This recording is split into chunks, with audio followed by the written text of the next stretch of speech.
Hi, everybody. My name's Cass. I am a psychic medium and spiritual coach, and I am here to bridge the gap between the spirit world and the physical world. In the Connections with Cass podcast, we talk about all things spiritual, all things healing, and mediumship. In today's second episode, I am very excited to get into what mediumship is, how we can all communicate with our loved ones, and a little bit about what happens to us and our loved ones after we pass on to the spirit world. So, if you'll join me today, I am so excited to have you here, and I hope you enjoy today's episode. Let's start this conversation with where our loved ones are. As our souls transition out of the physical body into this higher vibrational plane, which can be called heaven, can be called the spirit world, I kind of like to call it a higher vibrational plane of unconditional love and light. Either way, you can understand from all of those terms, and maybe being familiar with at least one or two of them, that this place is a place that is far lighter and brighter than what we experience here on Earth. Essentially, we all have a soul, and that goes for our loved ones in spirit and our humans that we love here and ourselves. We all have a soul that exists in our body, and our soul has chosen to come down into the earth plane in order to have the human experience, in order to learn, evolve, and grow. As our soul chose the human that they wanted to be in order to learn and grow, and chose the family that they wanted to have in order to learn and grow, and chose the place to live, etc., etc. The soul decided to do those things knowing how long they would be on earth and what lessons they would learn in that time. And so I just want everybody to know that with death, triggering word, I know, death is inevitable. And I find it interesting that many of us in Western societies constantly say, oh my gosh, how was this person taken from us? How could this happen to this person? And there's this deep, deep, deep, deep grief of a complete loss of those who pass on before us. And while I understand the grief and I understand the sorrow, in a lot of Eastern cultures, it's understood that death is a rebirth. And I want to explain that perspective and try to shed some light in order to hopefully curve a little bit of the grief and the sorrow and the complete loss and devastation that we feel when someone passes. Death is inevitable. It is more inevitable than birth. Things can go wrong in birth. Choices can be made in birth. It's not a guarantee. However, once we are born and we are on this planet, it is the one thing that is inevitable. We all will die.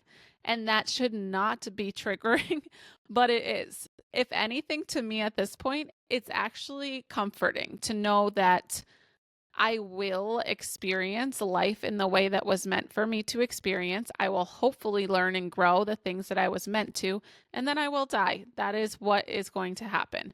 And when we die, we do ascend into this beautiful place of unconditional love and light. We are reunited with our loved ones that have passed before us, and also souls that we didn't come to earth with this time around, but that we knew the last time. So it's a huge reunion. It's a huge rebirth. We've grown, we've learned, and now we get to take our next steps in our soul's evolution. It's a beautiful, beautiful process. And so I hope that knowing this information that we talk about today also helps you in your grieving process. It doesn't just provide clarity as to where our loved ones are and what will happen to us after we die, but I really hope that you allow this information to seep into your heart space and truly believe that it's real in order to transmute some of the loss and the pain, the grief, the sorrow that we experience when we lose our loved ones. Because as my favorite medium says, Maureen Hancock, she says, they're not dead, they're just different. And it is so, so true. The more we learn about how this works, the more that we can understand that our loved ones are still very much with us, and that after we pass, we will still very much be with our loved ones too. And so it's so important to come into the recognition that this energetic frequency that they now exist in, that we have within ourselves, because we are a soul, our soul still connects with them in that same way. It's just that we're not conscious of it. And when we become conscious of it, when we're able to interpret the energy that they're sending us through their new communication style, we can recognize that they are with us even more than they were in our physical lives. And it's an amazing and beautiful relationship that we can start to develop with them. So when our souls decide to come into our human body, there is a kind of time period and list of lessons that our soul is designed to learn in this lifetime. And from my perspective, there's kind of a blueprint that we can follow that's easier than if we take left or right turns. So to follow the blueprint in its fullest form, we would use our intuition and our guidance from the spirit realms and our past loved ones and our angels and our spirit guides and our belief with the creator of whatever you consider the creator. When we're following that path through our intuition, we're taking the easiest road. We're learning the lessons, but there's not so much physical and emotional hardship. It's when we take the left turn and the right turn based on the judgment of others or based on just our mind deciding to do something different that doesn't feel right, but we end up doing it. That's when we start to experience some real heavy energy on the earth plane. And that's when we really have to work a little bit harder in order to learn the lesson. But know that whatever situation or decision that you choose, you will learn from. And that's the whole point. So there is no wrong decision, but there is an easier path. And when we align to the fact that there's this energy available for us to tap into to allow us to be guided on this path, we're able to fulfill our lessons in just a more peaceful, easy, and purposeful way. So our souls come down, and then our human bodies feel to live like they were anymore. And so our heart stops, whatever it may be, but we die. What happens is our soul simply just continues in its energetic form and raises back up into this energetic space that exists all around us right now.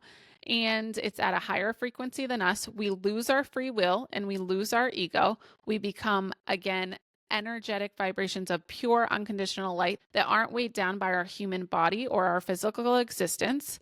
And we see things from a much higher perspective because we are only operating from a place of unconditional love and light. And there is no ego or judgment or fear or negativity. And once we transition into this space, which is immediately after death, we are reunited with our friends and family, and we go through a life review.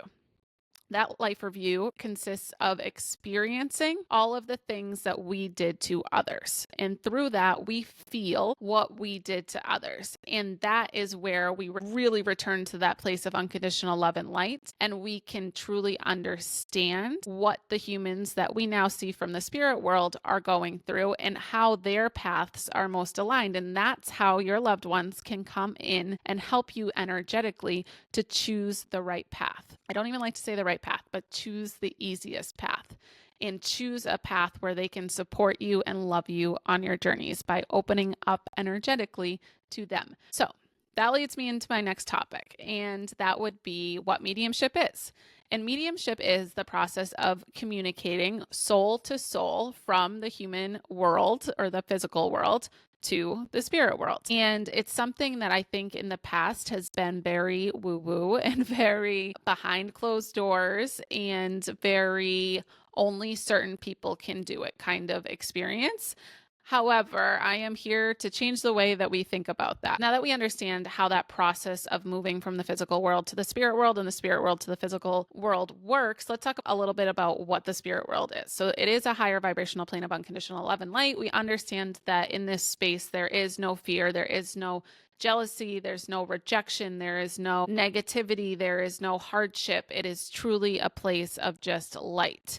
And that's where that connotation of heaven comes from. And because time also doesn't exist in this space, you can experience anything you want in this space as well. So it is that feeling of complete bliss, essentially. It's a place where it's very clear what is the best path. And from experiencing whatever we did on Earth, we then decide what's the next step for us. Do we go somewhere else to learn? Do we go back to Earth to learn? Do we become a spirit guide? Do we just hang out for a while and help our loved ones? So there's a million different avenues to take after we experience the earth plane, but oftentimes we will go back to earth. Why? Because they call it the earth school, and it's because earth is a very dense, low frequency. What that means is that the darkness and the denseness allows the opportunity for more light to evolve. So when we go through harder things, we learn more. So our souls choose to go into this lower frequency in order to learn as much as they can and evolve as much as they can. So we come here several times in order to do that. And once we've learned the lessons that we can on earth, we will then choose to go on to the next place or the next role that we'll take as a soul in order to evolve and grow. This energetic space of the spirit world exists where there is no time and space. Essentially, all of the different frequencies of souls in this energetic space of unconditional love and light exist together. Everybody's hanging out with each other all of the time. So if you're worried about your loved ones not being with your other loved ones, they are always with their loved ones. And they're with you all of the time. They can be with you and someone else in this energetic space at the same time, which is so cool. I always say that oftentimes our loved ones are actually able to be with us more than they were in their physical form, because if our loved ones an hour away and we saw them twice a month, and yeah, we talked to them on the phone, but they weren't really with us. They didn't understand truly what was going on. And now they truly understand everything that's going on because they are able to see what's going on all of the time. And that might also scare you a little bit because you're like, well, I don't want them to see some of the things that are going on, or I feel embarrassed. They're probably mad at me when I make a decision that they wouldn't have liked. But what you need to understand is that the frequency of their soul in this space now is much different than it was on earth. And there is no judgment. There is no negativity. There's no fear for you because they see your path so clearly and they see how everything is impacting your decision. And there's a true love there for the process that you're going through and an understanding of the process that you're going through. And there's also an awareness of how they experienced that process with you when they were in their physical form. And oftentimes a wanting to help you now as they see this perspective. And even if they weren't the best influence in your life in their physical form, they're even more wanting to fix what they did in their physical experience and kind of make up for lost time in the physical plane. And if you allow them to do so energetically, it's a beautiful experience of forgiveness and for acceptance of unconditional love that they're coming in with now. From here, let's talk about mediumship. I truly believe that mediumship is an art form, just like singing. And some people are more attuned to be great singers from birth. Some people learn to be great singers, but it is tapping into an energy of art and expression, as well as having physical vocal cords or energetic channels that allow the energy of the spirit world to come in, or vocal cords that allow you to sing beautifully or are set up for you to sing beautifully. That being said, somebody that was born a beautiful singer might not have the energetic faculties, and by that I mean the confidence to perform and make a living off of singing. So just like singing, mediumship is the same way. Someone may have the channels open in order to be a medium, but have certain parts of them blocked energetically that don't allow them to utilize their mediumship skills. As I say this, I want to explain how the healing journey is very congruent to the spiritual path of becoming a medium. The energy that exists within us in our soul's capacity also exudes out of us. And this is what we would call our energetic being. We can just call it that for today to make it easy. And our energetic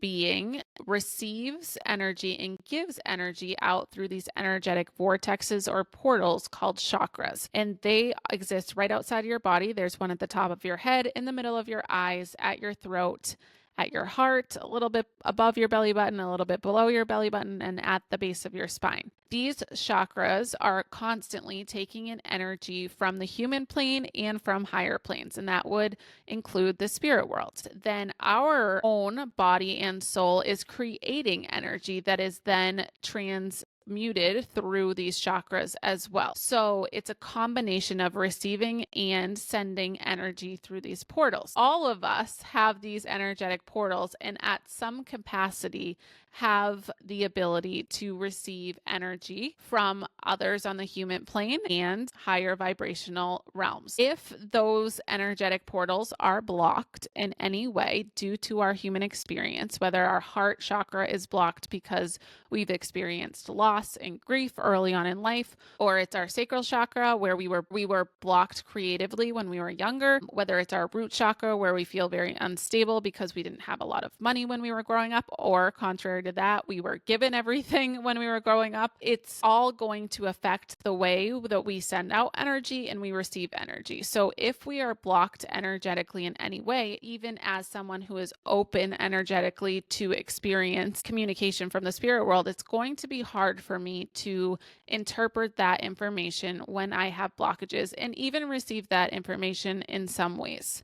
So it's really important, as we understand that we are energetic beings, that the first thing that we do is to clear and heal our energetic chakras through deconditioning or deprogramming the human experiences that have left negative imprints in our energetic centers. Going through a process of shadow work and inner child healing and just understanding how this all works can really help us in clearing those channels. And whether we're going to be a professional medium or just receive communication and love from our own loved ones, opening these channels will allow us to communicate with these higher realms.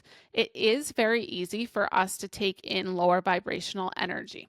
And that's when you hear about empaths and how they get very drained because they are always taking in others' energy. And the energy that exists in this human plane is very dense and very low, as we talked about before. And there's a lot of negative emotions and negative energies and manipulation and rejection and loss and grief and jealousy that exists in our human experience.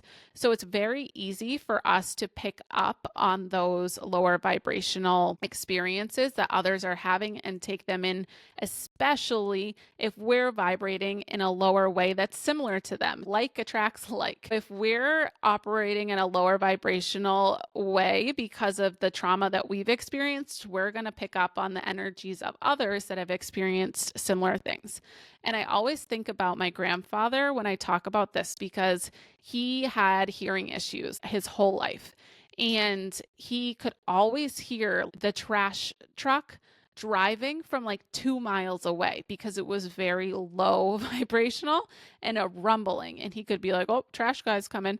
And 10 minutes later, the trash guy would be here, but he could hear the rumble because it was so lower vibrational. He could not hear any high-pitched noises. And so when I think about how energy works and how we are experiencing receiving energy, it's very easy to understand that lower vibrational energies are just easier to pick up through our physical senses and through our energetic senses. That being said, as a medium, how does it work? So I'm open, I've healed, and I've discovered that I am naturally attuned to receive communication and understand it from the spirit world. When I start to connect with the spirit world, I do have to kind of get out of my own mind. And I have to let go of my ego and I have to truly just immerse myself in this higher vibrational state. And so I shift my awareness to this higher vibrational state, which I learned to do through meditation, but now it comes pretty naturally and I can just kind of shift my attention to that energetic place that exists all around us and within us. And then for me, I start to see who is coming forward. Instead of seeing with my physical eyes, I see with my mind's eye, and that is the third eye chakra that exists right outside my forehead. And that is a place where you're going to see your imagination. That's a place where you daydream. That is the place that you dream at night. That's a place where if I asked you right now to imagine yourself walking down the street and stopping to get your mail at the mailbox, you would look for yourself in your mind's eye there, right? And I also receive audible communication, but it's not necessarily like somebody whispering in my ear, although sometimes it can be. It's sometimes I hear things in my own voice, but it's from the spirit world. Or I hear songs, or I hear things in my mind, not necessarily that's coming externally into my ears. I can smell things, but it's not coming externally into my nose. It's just kind of in my nose and I smell it. And I feel things, which is clairsentience, and that's going to be through your sacral chakra. And all of our chakras are responsible for these clear senses that are also working in order to provide the communication that we receive from the spirit world as mediums that then get processed and then translated into the language that I speak, which happens to be English. So I will start to see someone in my mind's eye. The first time, if you listened to episode 1, you would have heard that I thought that I was making up what I was seeing in my mind when I first did a mediumship reading, but I'll start to see them, and it's in the place where I would go for my imagination, and I'll physically see what they wore, and it's almost like a blurry movie for me. I can kind of see how tall they are, what they wore. They'll point things out to me. I did a reading yesterday where the man was pointing to his nose, and I could tell that there was something with his sense of smell or something with his nose that was going on. I noticed he kept pointing to his blue shirt that he had on, which was significant to him. But I should mention also that it's not that they're literally pointing, they're kind of driving my awareness to that aspect of them, which is interesting. And a lot of times I think myself and other mediums will say, yeah, they're pointing that out to me, but they're not taking their finger and being like, look at me right here. He's more sending my awareness to his shirt. So I just want to clarify that. And it's a little bit harder to explain, but I think it's cool. So I do want to share that with you. After they show me what they look like, and which often includes kind of what age they passed at generally, they'll then show me what they felt like. And I'd like to also mention here that it's not necessarily that they are showing me this information in this order because that's how they always present themselves. Every medium works differently. And I have kind of set this way up with spirit and worked with spirit through many, many readings in order to develop this kind of progressive download of information from them in order to validate who they are and get a really well-rounded kind of feeling of who they are. Because my whole purpose of doing mediumship is, which we'll get into after, is to bring through the essence of your loved ones. So I'll start to see them in my mind's eye, and then I'll start to feel into their personality. When I feel into their personality, I kind of focus on my own heart center and my heart chakra, and I feel what they were like. And it's interesting because my whole life, I can remember I had to do a lot of interviews in my career in hospitality, like thousands of interviews. And I would utilize the same faculties to feel into the other person's energy in my heart space. What are they like? What are they going to do when they work here? And I do kind of utilize the same faculties when I'm like, okay, what kind of guy were you like? What kind of woman were you like? And they make me feel their personality, and then I communicate that personality. And a lot of times with those personalities, there's different gestures that they'll show me. If somebody was really animated, I'll start to feel that in my heart space, and then they'll kind of move around and I can see that they were animated as well. I feel into their personality, and then they'll usually show me something that they like to do, something that's significant to the reading that I'm doing right now, to the person that's sitting for the reading, or a favorite memory they had with them, and just different things that are significant to them.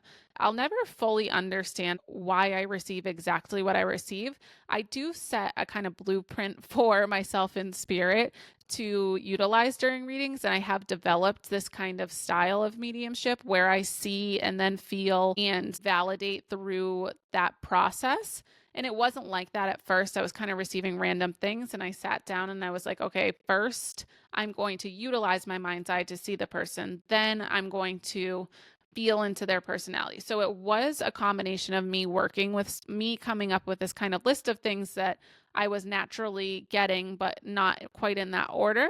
And then working with spirit to develop this kind of presentation and energetic communication between the two of us in order to provide as much evidence and validation of who the person is, while also bringing their essence to the sitter. And I think that is the most important part of mediumship, is bringing the essence of the person to the sitter. I'm digressing. The reason that I receive certain pieces of evidence, I'll never understand. I will say this, their whole soul's vibration is available for me to access. And essentially everything that they've ever done in their lives is available for me to receive and communicate to you.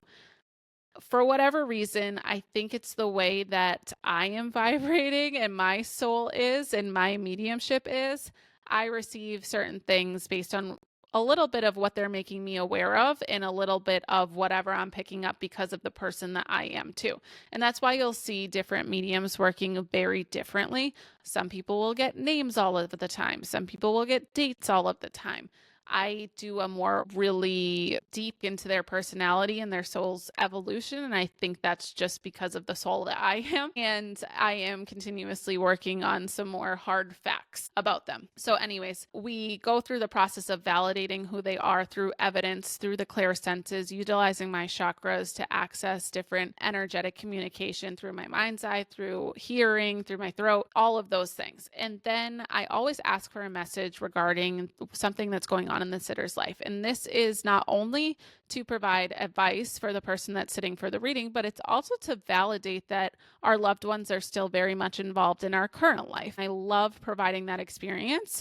And it's really important for me as a medium to not only provide the soul's essence and bring back that feeling of them next to you, but to know that they are next to you and they want to help you on your path and they know that you're going through this or that. And they're right there sending you certain feelings and certain signs and certain synchronicities in order to you to lean into their support and to follow your intuition, which they are guiding you through. So we understand what mediumship is. We understand that we're all mediums in a sense. We understand that some people are more attuned to being mediums. We understand where our loved ones are. We understand that we'll go there sometime. Why would we want to connect with this plane? Why would we want to seek out mediumship and how can it help us? Obviously, the first answer is because we miss our loved ones. Secondly, we kind of want to know what's going to happen to us after we die. Thirdly, let's talk about how bringing the essence of our loved ones and them validating that this is all real and that there's a lot more to life is the quickest and easiest and most deep way that we can get on board with following our soul's path and following our intuition. There is a certain element of trust in mediumship that does not compare to any other spiritual modality that I could ever think of. So there's breath work, there's meditation, there is psychic work, there is Akashic records, there is X, Y, Z, A, B, C, D, E, F, G.